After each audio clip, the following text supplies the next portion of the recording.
Mutta se, että täällä on hyvä elää ja että täällä on vakaa yhteiskunta, se on vaatinut paljon asennetta suomalaisilta. Me kaikki osaamme pitää puolemme, me tunnemme oikeutemme, mutta me kaikki olemme osanneet myöskin tuntea vastuumme, koska ei ole pelkästään oikeuksia ilman vastuuta. Sellainen epäsuhta ei toimi pitkään.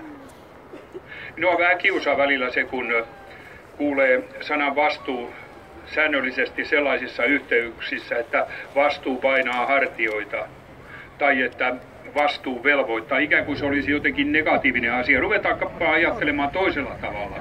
Ja olette varmasti kaikki tunteneet sen päivän, jolloin on onnistunut tekemään jotain sellaista pientä tai suurta. Ei sen tarvitse olla mitään suuremmoista. Joka on ehkä painanut mieltä, että tämä nyt on jäänyt vähän retuperälle, mutta nyt se tuli hoidettua. Kuinka hienoa on silloin painaa pää tyyny illalla. Ja tuntea se, minä tein tänään sen, mitä minulta odotettiin. Minä täytin vastuuni. Eikä se vastuu voi olla ylivertainen.